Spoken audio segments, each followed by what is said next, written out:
नमस्कार दोस्तों, मैं अमित राम टेके और आप देख रहे हैं आपका अपना यूट्यूब चैनल बहुजन डिकोड। कल हाथरस जिले में बहुजन समाज पार्टी के राष्ट्रीय कोऑर्डिनेटर आकाश आनंद जी की एक बहुत ही बड़ी सभा हुई है और उसी सभा के माध्यम से हाथरस जिले की सादाबाद सीट पर बहुजन समाज पार्टी ने अपनी शतरंज की पहली चाल चल दी है।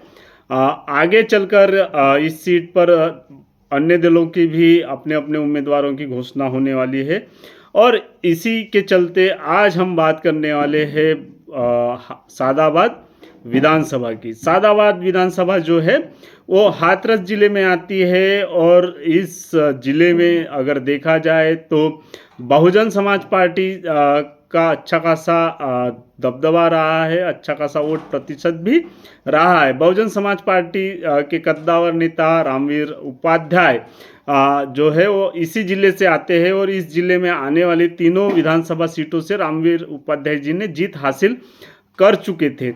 लेकिन बाद में रामवीर उपाध्याय जी बीजेपी में चले जाते हैं। 2022 का इलेक्शन वो बीजेपी की टिकट पर लड़ते हैं और 2022 के चुनाव में वो बीजेपी से हार भी जाते हैं। उसके बाद में उनके देहांत के बाद में सादाबाद विधानसभा और हाथरस जिले में एक तरह से कद्दावर नेता जो है उनकी कमी महसूस हो रही है और इसी की कड़ी में आज जब आकाश आनंद जी की सभा हुई है और डॉक्टर अवनी शर्मा जी के नाम की घोषणा हुई है तो हाथरस की सादाबाद विधानसभा की राजनीतिक हलचल जो है वो पैदा हो चुकी है। तो देखने वाली बात है कि क्या सादाबाद में बीएसपी 2022 की हार से निकलकर 2017 में जहां रामवीर उपाध्याय बहुजन समाज पार्टी से जीत चुके थे वो अपनी ताकत बहुजन समाज पार्टी वापस ला सकती है या नहीं। क्या डॉक्टर अवनी शर्मा के नेतृत्व में बीएसपी सादाबाद में फिर से मुकाबले में लौट सकती है, ये भी देखने वाली बात है क्योंकि डॉक्टर अवनी शर्मा जो है वो 2022 में भी डॉक्टर अवनी शर्मा बहुजन समाज पार्टी के उम्मीदवार थे, लेकिन प्रदर्शन कुछ ठीक ठाक नहीं रहा। इसके बावजूद भी अगर बहुजन समाज पार्टी उन पर भरोसा दिला रही है और राष्ट्रीय कोऑर्डिनेटर आकाश आनंद की वहाँ पे सभा हो रही है, तो इसी से हम समझ सकते हैं कि बहुजन समाज पार्टी सादाबाद सीट को लेकर कितनी संजीदा है, कितनी माहौल बनाने के और अपना गया हुआ जनाधार लौटाने के लिए बेचैन है। अभी देखते हैं कि 2000 सादाबाद विधानसभा क्षेत्र का क्या राजनीतिक अभी तक का इतिहास रहा है। तो सादाबाद विधानसभा में 2012 में समाजवादी पार्टी की तरफ से देवेंद्र अग्रवाल जी चुनाव जीत चुके हैं और फिर आता है 2017 का चुनाव और 2017 के चुनाव में बहुजन समाज पार्टी यहाँ पे वापसी करती है और बहुजन समाज पार्टी के उम्मीदवार जो है वो रामवीर उपाध्याय यहाँ से जीतकर अपने बहुजन समाज पार्टी का परचम लहराते हैं। लेकिन आता है 2022 का चुनाव। 2022 के चुनाव में क्या होता है कि रामवीर उपाध्याय जी बहुजन समाज पार्टी को छोड़कर चले जाते हैं भारतीय जनता पार्टी में और भारतीय जनता पार्टी की तरफ से उन्हें उम्मीदवारी भी मिलती है। लेकिन 2022 के चुनाव में क्या हुआ था कि समाजवादी पार्टी और आरएलडी जो है वो और कांग्रेस, इन तीनों ने साथ में मिलकर चुनाव लड़ा था। जहां दूसरी तरफ बीजेपी और ये जो सीट है वो विपक्ष की तरफ से आरएलडी के खाते में गई थी। आरएलडी के तरफ से यहाँ पे उम्मीदवार थे प्रदीप कुमार सिंह और प्रदीप कुमार सिंह जो है वो 2022 में विधायक बनते हैं रामवीर उपाध्याय जी को हराकर। वही रामवीर उपाध्याय जी जो 2017 में बहुजन समाज पार्टी से चुनाव लड़े थे। लेकिन 2022 में डॉक्टर अवनी शर्मा जी को लगभग 30,000 के आसपास वोट मिलता है। तो ये अभी तक का सादाबाद विधानसभा का चुनावी इतिहास रहा है जहां पे बहुजन समाज पार्टी का अपना एक जनाधार देखने को मिलता है। लेकिन उसके बाद में 2022 के चुनाव के बाद में आरएलडी जो है वो अभी भारतीय जनता पार्टी के साथ में एनडीए गठबंधन में है, और समाजवादी पार्टी और कांग्रेस जो है वो मिलकर चुनाव लड़ने वाली है। अभी तक सादाबाद जो सीट है वो कांग्रेस को जाएगी या समाजवादी पार्टी यहाँ पे उम्मीदवार देगी, ये अभी तक खुलासा हुआ नहीं है। दूसरी तरफ भारतीय जनता पार्टी और आरएलडी के गठबंधन में ये सीट किसको जाएगी ये भी अभी तक निश्चित नहीं है। सादाबाद विधानसभा को अगर देखेंगे तो सादाबाद विधानसभा में जाट और ब्राह्मण जो है वो महत्वपूर्ण भूमिका निभाते हैं, और यही वजह है कि आज जहां उत्तर प्रदेश की बाकी सीटों पर आरएलडी का परिणाम उतना अच्छा खासा नहीं रहता है, लेकिन फिर भी आरएलडी यहाँ पे अपनी अच्छी मजबूत दावेदारी करती है, और यहाँ पे उन्हें अच्छा खासा वोट भी मिलता है। वो ज़्यादातर जाट उम्मीदवार ही देते हैं। अभी रामवीर उपाध्याय जी के देहांत के बाद में सादाबाद विधानसभा और हाथरस जिले में एक ब्राह्मण चेहरे की कमी जो है वो पूरी करने की कोशिश हो रही है। रामवीर उपाध्याय जी जो है वो एक कद्दावर मंत्री रहे हैं बहुजन समाज पार्टी के कार्यकाल में, तो रामवीर उपाध्याय जी का अभी देहांत हुआ है। भारतीय जनता पार्टी के पास में अभी उस तरह का चेहरा वहाँ पे भी नहीं दिख रहा है। दूसरी बात यह है कि ब्राह्मण समाज जो है वो अपना राजनीतिक प्रतिनिधित्व किसके चेहरे के रूप में देख रहा है, ये भी एक महत्वपूर्ण देखने वाली बात होगी। अभी 2022 में जो है आरएलडी के प्रदीप कुमार सिंह जो है वो अभी इस विधानसभा में विधायक है। अब बात करते हैं कि क्या अब 2027 में जहां बहुजन समाज पार्टी ने सबसे पहले अपने प्रत्याशी के नाम की घोषणा करते हुए अपने संगठन और सादाबाद विधानसभा के मतदाताओं को भी एक तरह से अपनी तरफ लाने की कोशिश की है, और ज़्यादा समय संगठन और उम्मीदवार को भी काम करने में के लिए यहाँ पे मिल सकता है। अब 2027 में भी 2022 में भी डॉक्टर अवनीश शर्मा और 2027 में भी डॉक्टर अवनीश शर्मा ही बहुजन समाज पार्टी के उम्मीदवार होंगे। कल जो आकाश आनंद जी की सभा हुई थी सादाबाद विधानसभा में, उस सभा में एक तरह से बहुजन समाज पार्टी का नैरेटिव क्या होगा आने वाले चुनावों में, ये आकाश आनंद ने लगभग सेट कर चुके हैं।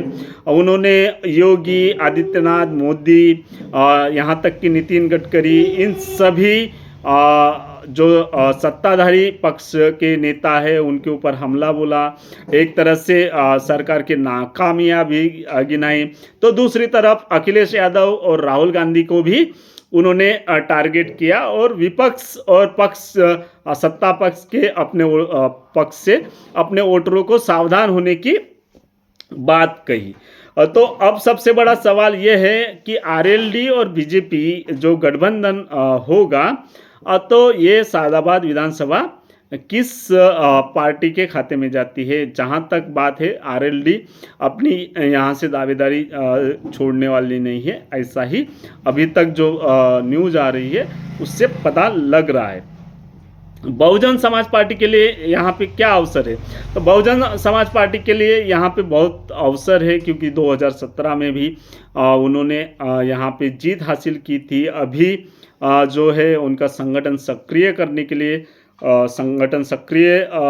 लिए प्रयास हो रहे हैं, और सबसे पहले उम्मीदवार के नाम की घोषणा होने की वजह से यहाँ पे जो है बहुजन समाज पार्टी के पास में एक अच्छा खासा मौका है।